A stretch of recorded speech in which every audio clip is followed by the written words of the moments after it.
haven't seen you in ages. Nah, it must be a couple of days out. It must be yesterday at least. Oh dear. Aye. So, keep Peter a couple of minutes to get on board. Yep. And then we'll start chatting. I'll get his Facebook up. It is only 15:59. We don't technically go live until 1600. I don't know if any of them actually noticed. No, we're live now anyway. Play that music. Dum dum dum dum dum dum dum dum dum dum.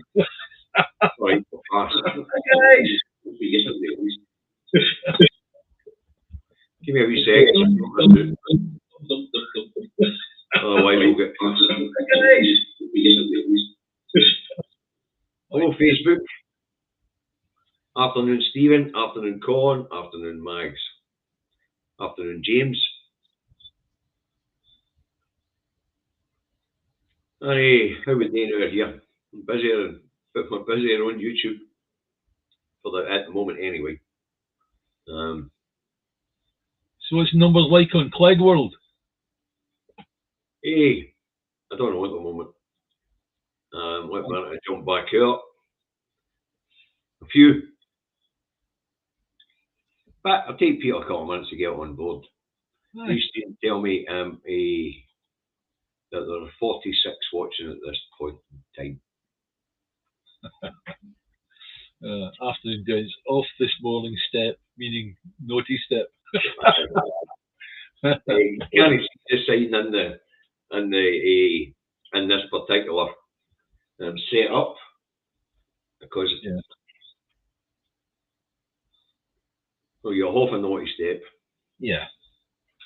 But this is a naughty step show, so we'll just leave it out the road. You can only be half a bad boy or half a bad girl. There you go. Today, boys and girls, we're going to be talking trusonomics. Does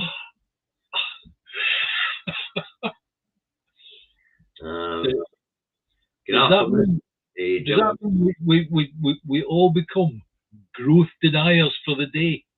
That's the very one, the growth denier. Sorry, got that wrong, folks. Today's programme's all about growth deniers. Yep, and I would ask my voice, who voted for this?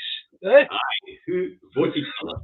Truss in our car crash of a speech to the Tory party conference. Yeah. Wow. And of course the usual unionist push you come away with. But the interesting bit was on this trot to fascism, as you'll be aware, David. Popular slogan. Whoa! Trot to fascism. No, look, the finish line was here. They're already way over there. Right, that's enough of that. But on our trot to fascism, you know that one of the tools getting to fascism is taking out the media and, of course, sloganism. Yeah. Generally, three word slogans is normally a way to pick up on it, you know. But Truss was that lazy, she only went with one word. Growth. Imagine trying to sell that to the English.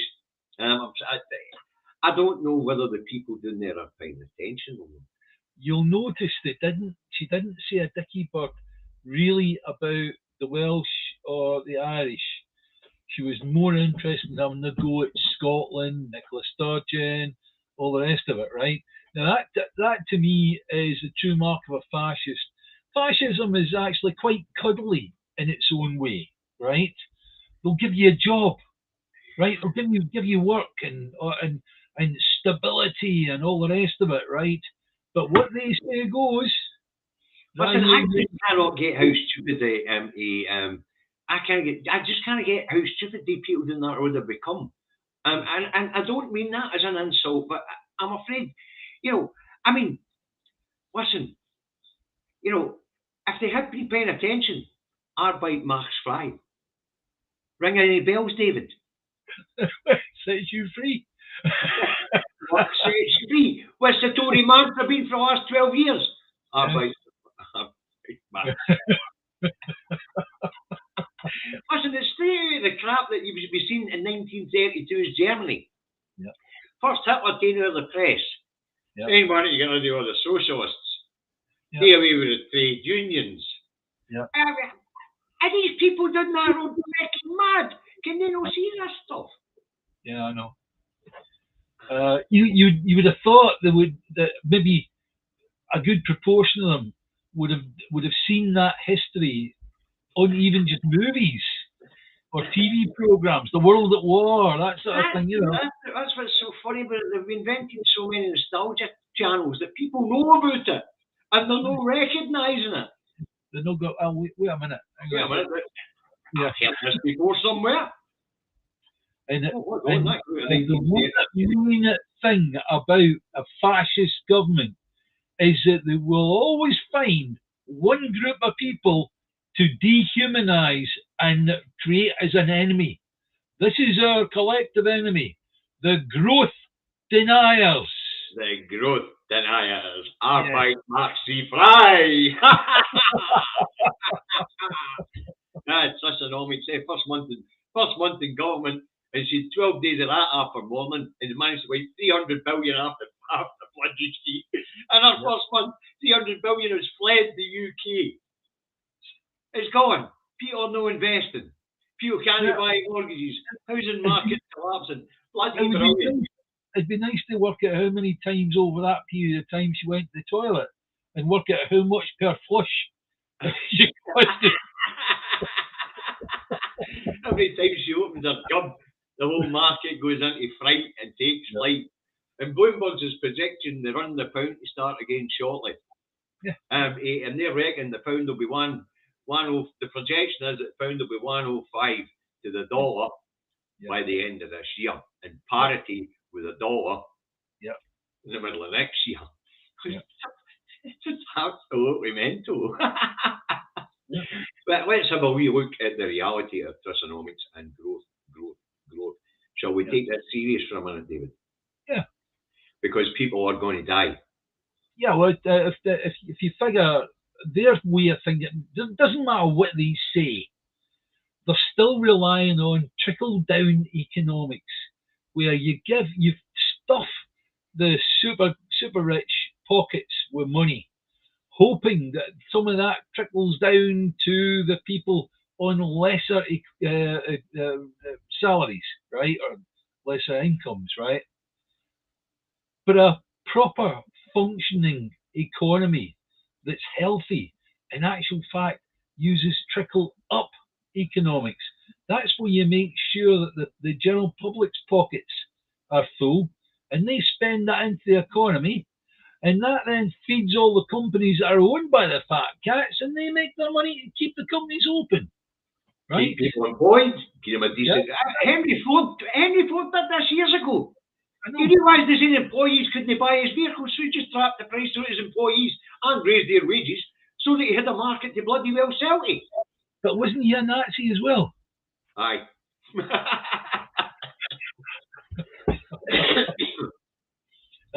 But it doesn't take a great deal of brain power to work out that the trickle-up economics is the one that works. And the reason why the Tories favour the trickle-down economics is because it's a story they can tell to make an excuse for stuffing the fat cat's pockets with money. That's their mates. That's their pals. Aye, there's a wee bit more to that than that right now. But to get serious, because here I'm wanting to address the people of England who are fond for this jingoism and crap.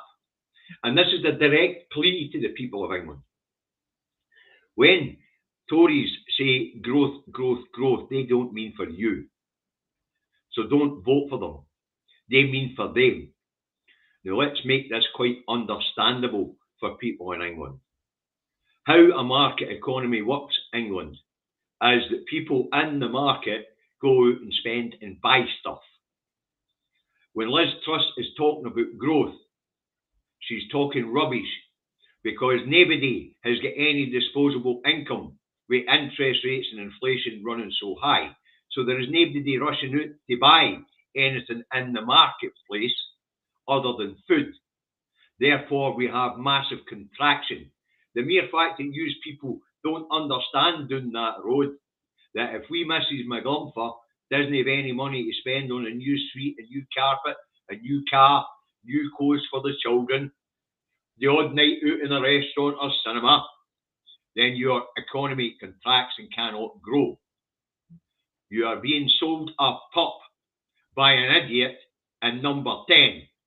And a truck driver and a sound engineer can work that one out. It's no rocket science. Why a whole nation in England can't work their way around these lies? It's fascism and it's theft for the public purse, while your public services go down the tubes. And because we're linked to yous who are skint and can't work out how a marketplace works, they're dragging us down with you. Yeah. And that's no funny. Now let's get to the bit about people dying. In 7 years, since 2012 to 2019, 330,000 people have died directly attributed to the policies of the government that you people in England vote for. And that was 20,000 of our citizens here in Scotland. And that leaves a wee few in Northern Ireland, few in Wales, but the bulk, the 300,000 or 300,000 English subjects, you would be citizens, but I'm afraid you don't qualify. You've got an imperial master. But you people need to wake up, England. 300,000 of your loved ones have needlessly died because of the governments you vote for. That's genocide. Yeah. And it's about to be on stilts. That research from the Glasgow, what was it, Glasgow, I've got it wrote down. Was it Roundtree or was it Glasgow Centre for Population Health at Glasgow University? Yeah.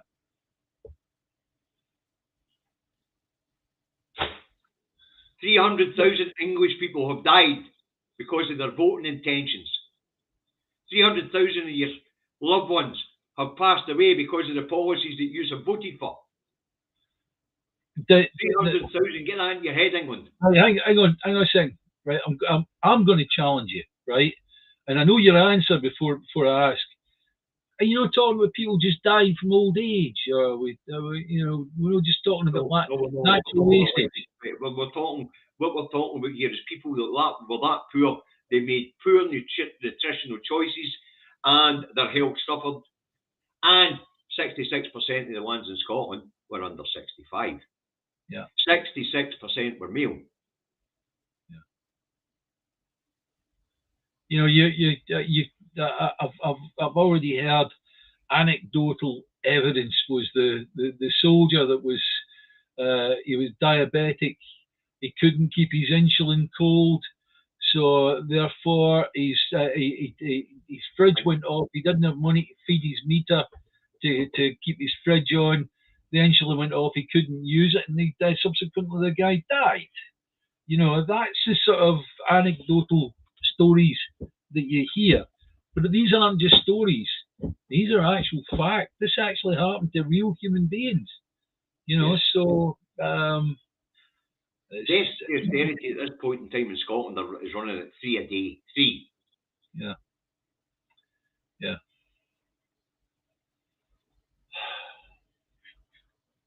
So we can multiply that by 11 for doing that road, so it'll be 33 a day. Yeah. Just the policies voted for by a London bus driver.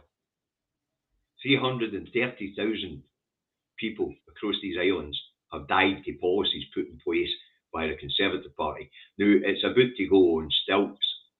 Yeah. We're just about to get it turbocharged. Yeah. And if what we're hearing is true and they're not going to raise benefits by inflation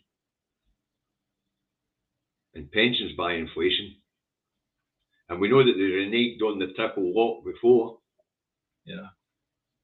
then I'm afraid the genocide's about to be stepped up. Yeah, I mean, you've got that one that's within the cabinet. I forget her name, and she's talking about keeping the pensions up by inflation. So, in other words, make it give them a cost of living increase equivalent to inflation. But the problem is, if you do that with the pensioners here, they're still going to be puzzled whether they're going to heat or whether they're going to eat, because the pension has always been too bloody low. Yep. What we actually need to do, and I saw that it was one of the Alba councillors. He was saying today, and I read an article on that, and he was saying we need to give the pensioners an increase equivalent to the rate of inflation. And I responded to it, and I said, no, what we need to do is give pensioners the average or the difference between what the pension is here and the average pension in the EU is, in order for them to suddenly catch up with the rest of the human race, or part of the human race, that is. In order to have a decent standard of living, where they could actually be contributing to the economy by spending that pension back into the economy. Yeah, that's right. Like trustonomics is madness, and it's killing people. Yeah. And I am 100% serious there. That study for the Glasgow Population Health Centre on Population Health is a serious piece of research.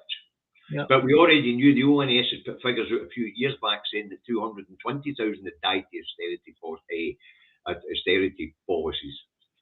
Don't feed the troll. Just don't feed them. No. Because let's face it, he's part of the problem. Yeah. I'm making an appeal straight to the people of England to stop voting for self-harm. Can we choice in there, have they? They've only got two cheeks of the same arse, and they don't really have a democratic process. Right, David. Can we slightly change the subject, right? Aye, sure. I mean the speech the other day there talked about growth. Yep. But also part of that speech was the fact of using Scottish natural resources and oil and gas and all the rest of it in order to try and create growth in the economy. Now, look, I listen to the stories the same as anybody else does. How many years have we got to go before we've crossed the line and the climate disaster then becomes almost inevitable? What is it, 11 years? 8 years. Sorry? 8 years. Right. So we have to get it under control by the end of the decade. We now have a situation where Liz Truss is going to hang on by her fingernails until January 2025 before running a general election. She'll be doing everything she can, or whoever replaces her, even if they anoint somebody else to take over from her, there'll still be January 2025. So you're getting on for, what is that, 2 and a bit years of that we're going to waste, where they're going to be going in the opposite direction to the way we need to be going in order to bring about climate change initiatives that work. And I've seen a comment, I'm not going to feed the troll, but in the comment the troll says that Liz Truss has only been in power a few weeks, give her a chance. Liz Truss has been in government for 10 years. Please. Right. 10 years. And in that 10 years, between 2012 to 2019, 300,000 English citizens have died to austerity. Yeah. Glasgow Centre for Population Health is one of the most respected centres in population health on the planet, never mind here. An awful lot of medical and health innovations come out of Scotland. Yeah.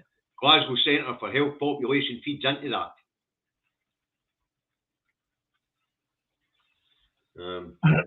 So we've got a situation where they're going to waste 2 years of that 8 years, yep, where we could have a proper initiative in place, right?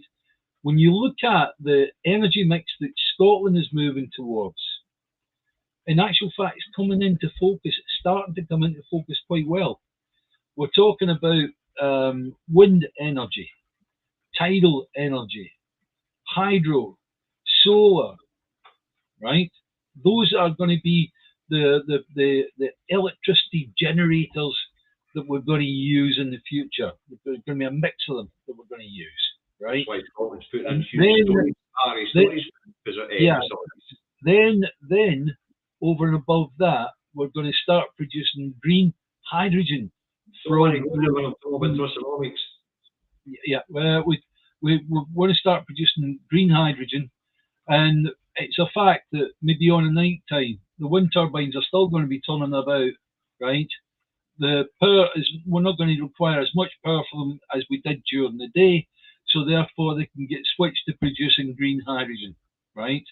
And the green hydrogen will be used to heat our homes, to push our trucks, our trains, our buses. No, it won't. Yeah.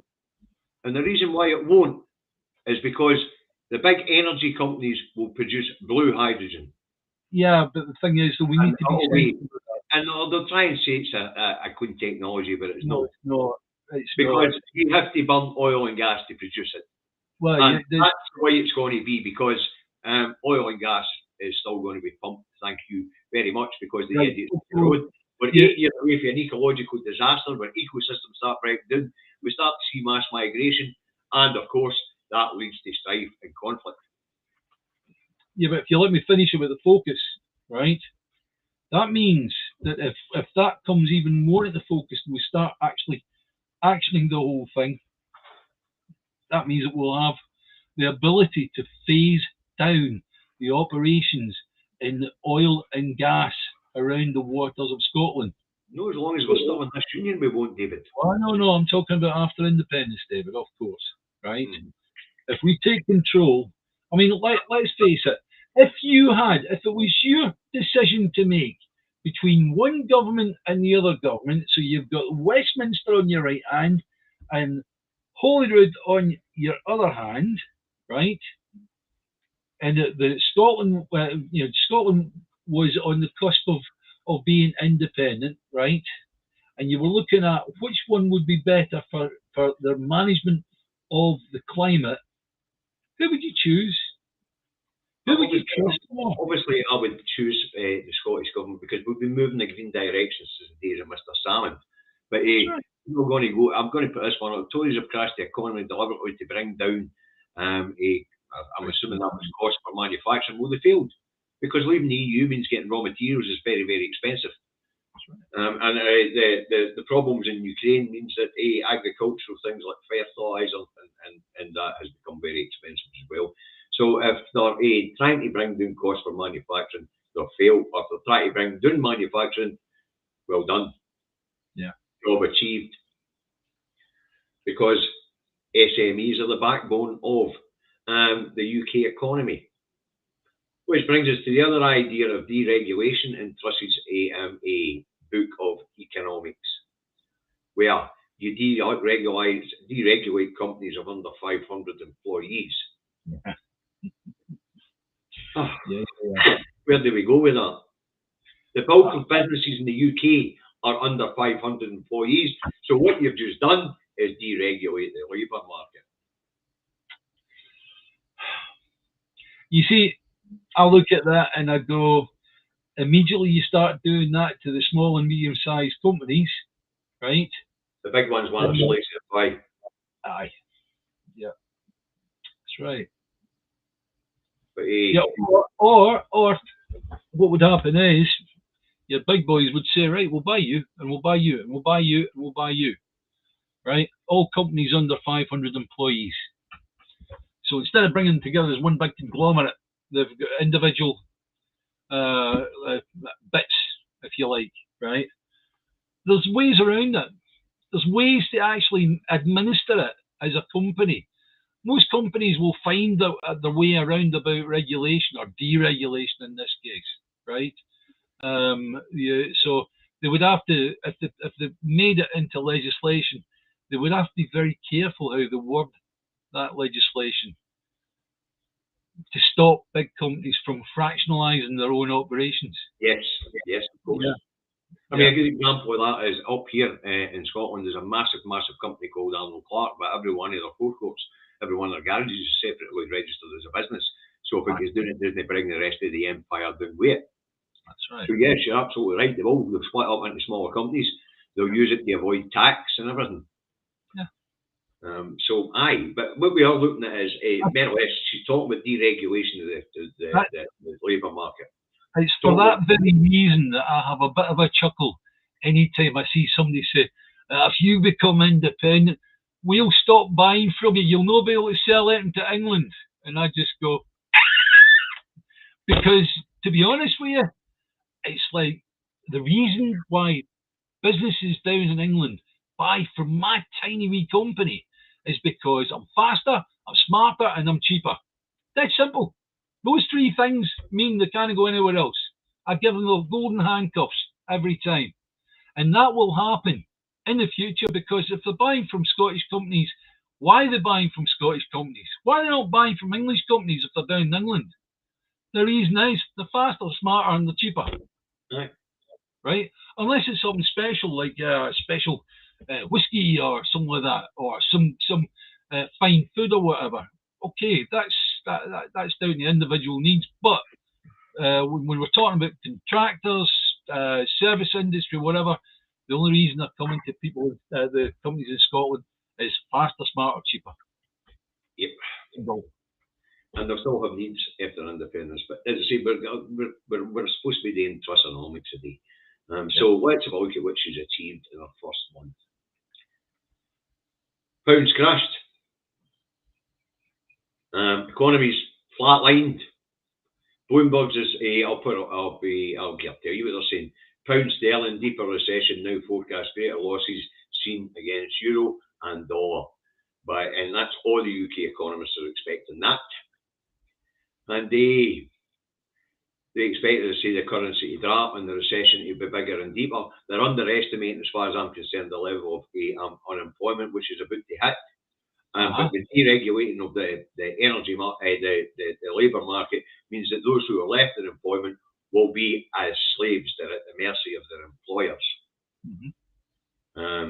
Let's look at other effects of deregulating the labour market. They pay out the one day, maternity leave out the one day, paternity leave out the one day, morning leave out the one day, or all the advantages that have been fought for and fight for in one early years, all swept to the side in a bonfire of what they're calling EU regulation, when actually, you get right, don't you? The EU adopted the Working Time Directive and all that because of the Factories Act here in the UK. But the English people seem to have forgot that as well. So we also have the housing market and the mortgage market tits up. 300 billion wiped off the balance sheets in 1 month. Phenomenal. I noticed the stock exchange is doing all right. No, they're down. They are down today. I know. Yeah. I've just checked the gilts market. I know that's down. Yeah. That's down from 4.8% to 4.23. And the latest that I've just picked up on the MSN network was that that's them. They're planning power outages over winter. That's the main generating network they're planning for. This is worst case scenario, of course it is, right? But they're planning for 3-hour planned outages over winter. That's there won't be any outages in Scotland. We don't rely on oil and gas. Yeah. If we have outages in Scotland, it's because they're draining the electricity south. Correct. Absolutely. Yes. There should be no outages. One thing we get here, and plenty of it, in the winter, is wind and bloody rain. Yeah. Yeah. Yeah. So, there you go, guys. You know, you're in for a deep, dark winter.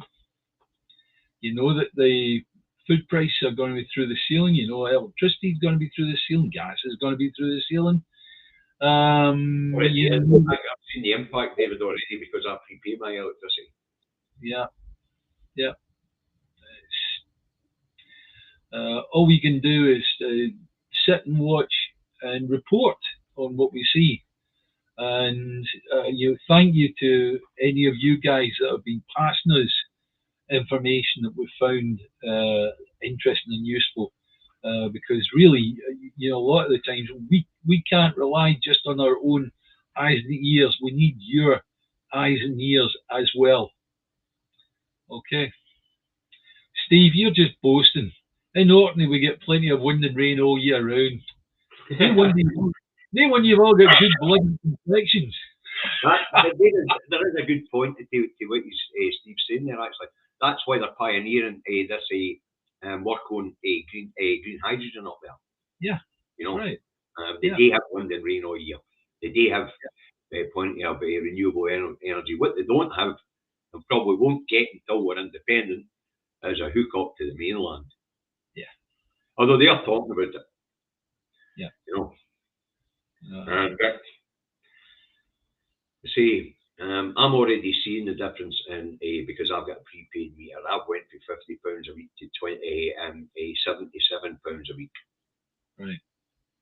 Yeah. Okay. Right. The changes that we've made is we've got a bathroom. I'm going to get called all sorts of this. We've got a bathroom downstairs and a bathroom upstairs. We've got an electric shower downstairs and we've got a gas-fired shower upstairs. And what we've been doing is using the gas-fired one upstairs mostly because unit price for gas is cheaper than the unit price for electricity, David. It makes perfect sense. Right. I've got a power shower in my bathroom, and you switch it on. I think it's about £150 at the moment. Shower. Yeah. I'm running through the bloody shower. Yeah. You know what I mean? Yeah. So I say, and since the 1st of October, and this is the first weekend, I'm up the 27.6%. They say that we're going to become more expensive because of the unit cap. Yeah. Well, I can verify that right now. Yeah. I am now £77 a week in electricity as opposed to £50 a week in electricity. Yeah. Yeah. So again, if you then equate that, both you and Sarah are working, right? Yes. What about the young lassie that's not working? She's got a baby. She lives up at high flats, and she's got the storage heaters. And back before all this nonsense happened, it's like I heard of one lass in precisely that situation where she was trying to fill the prepaid meter with £50 a week to keep the storage heaters going. Listen, I like this one. I'm going to put this one up for Mr. E. Shower together like you used to. That's all right. That's all right for Sarah. What do you do? How does David do that? He's got a 16-year-old daughter in the house. But no, I get it. It's just mental. Graham's saying that his rolled for 190. Oh, it's rolled back for 190 to 190 for 303. Well, if you take mine, mine's is about, what's that? All right, okay, I've got it. It's 200. I'm that 300. Can't be about £300 a month doing electricity. Yeah. Well, we've just the beginning of the month we just did the readings for the electricity. The electricity was the most important one to do. But we send in both. We send in the gas meter and the electric meter. And again, it's this blooming smart meter. I don't trust it. I simply don't. No, I don't trust that anyways. I say I pay for mine up front. That's just the way it is. That was a conscious choice. Yeah. I made that decision because I could afford the extra, the wee bit extra, to get that control. Yeah. But this comes back to what we're talking about in Trustonomics. People's hygiene will drop and all, which will lead to worse health outcomes as well. Yeah. So it's going to be painful. Yeah. And Scotland's going to have to go through it as well until we get to the point where we had that referendum and leave. I see Scotland and the Union's got a poll out the day and we're supposed to believe it. It reminds us that whoever commissions the poll buys the paper and gets the answer they're looking for. Although they didn't get the Sweden answer they were looking for, apparently 51% of Scots don't want a referendum next year. Sounds a bit suspiciously close when you take out, when you factor in and the margin of error of 3% either direction. So basically it's 50-50 on an independence referendum next year. So the unionist argument on that one's out the window and all. But the poll was commissioned by Scotland and the Union. And people should know that a Labour grandee, Pamela Nash, is the person that runs Scotland and the Union. And it gets a lot of its money from dark sources. Yes. Like the Scottish Unionist Trust. And the person that pays the piper calls the tune. Yeah. But as I say, in this case, it backfired on them because there's a 3% margin of error in most polls. So we could say it's 50-50. So let's just say the country's ambivalent on it then, whether there's one or no. Well, just shortly before coming on air, I took a phone call off of my councillor. I don't mean councillor as in the Western Bartonshire Council. I'm talking about my anti-smoking councillor. Yes. Who phones me up once a week. Very nice lady, right? And she, at one time, was a born-again no voter. She was British, not Scottish, right? And I spoke to her about it today, and I said, look, come on. You're a normal, ordinary person on the telephone, and I'm just going to ask you, have you been aware of what's been going on down in Westminster for the past couple of years regarding Scotland? And she went, yes, they've totally disrespected us and all the rest of it, and they've done all sorts of horrible things to the Scottish economy, notwithstanding the bedroom tax, all that sort of thing. And I said, well, how will you be voting when the bit of paper's put in front of you? Should Scotland become an independent country? And she said, yes. So there you go. There's one more added to the pile. Okay. I'm not really worried about polls and things like that because we know it's rubbish. We know it's rubbish, and I hear it in the street. People who voted no last time are actually stopping me and asking, when's this bloody independence referendum coming? It can't come soon enough. And I live in what was predominantly a unionist area. Yeah. I think people just realise it's time. Listen, those that haven't realised that we're talking about a year away for a referendum, at least potentially a couple more years away for a plebiscite election. Although I would like to see the Scottish Government, after the Supreme Court says no, if they say no, which I don't think they're going to do actually. But in the beginning I thought they might have said no, but after the Scottish Government submission, I think especially the idea that they have to interpret domestic law when it comes to this question rights to hold an independence referendum under the terms of international law that the UK government signed up to, and the fact that they recognise who claim a right down that road. Yeah. I really think that the Supreme Court's going to go the other way now, and so does Truss, I think, because that's why she was saying even if today there shouldn't be a referendum. But as I said, that's none of their business. Yeah. That's their business. But all that to one side, people are going to suffer real bad until we get to that referendum and a wee while over the other side here. I don't see this lot changing direction, to be honest with you. Unless the Tories bring Kirtang and Truss in. Well, I remember a long time ago, and I'm talking like a few years ago now, she said this was Nicola Sturgeon, quote unquote, when the people of Scotland want a referendum, they'll be banging the doors of Holyrood to make it happen. And basically that's what we're seeing right now. Give it another year down the road of Trussonomics, Loopy Liz, and the Kamikaze Kid. It's like, I assure you, people will be blooming hammering the doors of Holyrood off their hinges. There you go, folks. Now you know it's not just me that gives politicians stupid names like Poverty Pine. They're capable of coming up with his own. the kamikaze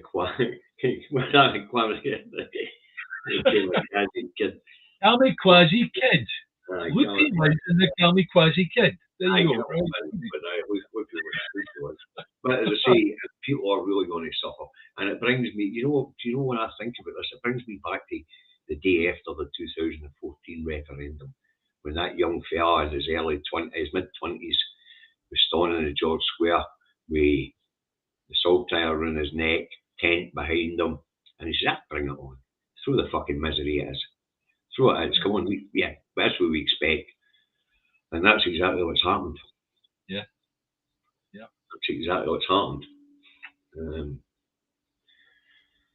So, and I said, this idea that you're going to vote against independence because you've got a mortgage. Well, let's have a look at what's happening in the mortgage market. I wish what is happening right now had been happening on the run up to 2014. Because I personally know a lot of people that voted no because they were worried what was going to happen to their mortgage payments. They were worried that the interest rate was going to go way up. Well, this time, the interest rate's going to go way up, and it's down to the activities of those in London. According to economists in the Citigroup, they're expecting interest rates to peak at 7% next year. And Paul Dale, chief UK economist at Capital Economics, says he now thinks the recession will be deeper owing to the expected scale of looming interest rates rises at the Bank of England. It's going to be a load of people homeless. As I say, I just don't get these people down that road who really don't understand the UK economy and keep voting for self-harm. Yeah. I mean, I couldn't believe it. I couldn't believe it when the Tories actually come up with the notion of leaving the EU. That was a red flag to me. I'm saying, where are they going with this? Yeah. They're supposed to be free marketeers. It's the biggest free trading bloc in the world. And no, but at that time, David, you had David Cameron. You saw him on the TV in the EU trying to chit-chat with this and that and the other, right? And they were blanking him. And the reason they were blanking him because they didn't want to talk to him about getting a free run for all the tax havens. Yes, anti-tax avoidance directive, right? And they simply didn't want to talk to him. And that's the reason why the UK or the people of England were basically gaslighted into voting for Brexit. Apparently, the pound's the biggest concern for Scottish independence. I don't think so, Amy. Oh, sorry. We already have our central bank set up and ready to go, so it's not a problem. It's only a matter of legislation in the Scottish Parliament. No, the state of the pound, and I've said this before. You now have the pound sterling is bombing, right? Then, if you consider that the pound sterling uses an asset base based on the resources of Scotland, when Scotland becomes independent and those resources are removed from the control of England, then what's going to happen? What's going to happen to the pound sterling? It's going to drop off the cliff. We're going to have to set up a central bank quick style and then peg their currency to yours so that we don't have a basket case next door. Amy, we cannot afford to have an England that is a nutcase next door. Yeah, a basket case next door.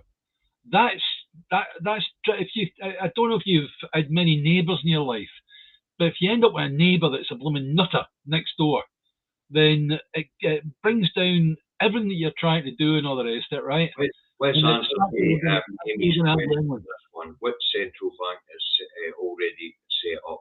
Well, what you're saying, Amy, is the National Investment Bank. Well, it only takes a bit of legislation to turn that National Investment Bank into a central bank. So basically, yes. Yeah. So, they say, as we know for the Velvet Divorce, you can set up a currency in a central bank in 3 months. Yes. And we may well have to do that in order to support the currency next door. But The majority of currency nowadays is your phone or your credit card or your bank card, right? So in actual fact, printing money, we're not going to have to print like billions and billions and billions and billions. Maybe it would have been 15 billion floating around the streets in Scotland. Maybe we'd be able to just print maybe 5 billion, and that's it, right? Chris, you're quite right. The pound belongs to Scotland, but to be honest with you, mate, do you really want it? It doesn't matter what we call it. Anyway, as far as I'm aware, last time I looked, there was 330 billion of the Scottish currency floating about out there in the world markets. Oh, aye, world markets, yes. That's. So, the currency question isn't anything that bothers me. It's that. As for mortgages and things like that, well, you know, if your mortgage with an English bank and you pay for it, it'll just be an exchange rate matter. The same way it is if you had a mortgage in Europe for a house here. You know, international lenders, before the barriers went up in Europe, tend to blend internationally anyway. The problem in the housing market is that thanks to Trussonomics, lenders have stopped lending. Yeah. And with high interest rates. 930 mortgage products going over the weekend. Borrows or no borrowing. But in an independent Scotland, to be honest with you, David, I'd like to see a social housing sector which was more successful than the private mortgage sector. You know what I mean? I'd like to think that we would go in the other direction, because social housing allows people to move. Yeah. If there's enough housing stock, if you have to move because you're getting a promotion or you have to move, then finding somewhere to take you and your family to is a wee bit easier if there's plenty of social housing available. Yeah. And of course, with social housing, you can build to the needs of the population. Yeah. Whereas in the private housing market, it's a case of what you can afford. Mm-hmm. You know, so I really think that social housing is actually the way forward when it comes to that. Now, David, as you know, I'm starting at 5 o'clock tonight, so we'll be winding this one up early. Yep. Okay. Guys, thank you very much for coming on and listening to us. And we thank you for all your comments that you've put up. Some have been wonderful. We do get to read all these after you're off. So sometimes we have a good titter about some things where you put a joke up or whatever. So thanks very much. And the next time that you'll see David will be tomorrow at 11:15, his usual time for Indie Truck Davy. And on Sunday we'll do the usual Sunday chat show between David and myself. We've got a guest on Sunday. Yes, tell them about the guest, David, just before you go. Okay, Siobhan Black Chick coming on. She's going to talk about a project she's got going underway to get their voices out there on social media and to get voices from abroad showing their support for Scotland. So we'll talk to Siobhan about that, and we'll talk about other issues as well. Siobhan and I had a cracking chat today. Absolutely wonderful chat today. Siobhan studied politics at Liverpool University, which must have been really interesting considering the independent state of Liverpool is as socialist as you get. Yes. So it should be an interesting chat on Sunday. Anyway, right. So I'll leave you with these words. Bye, Davy. Bye, David. See you Sunday, folks.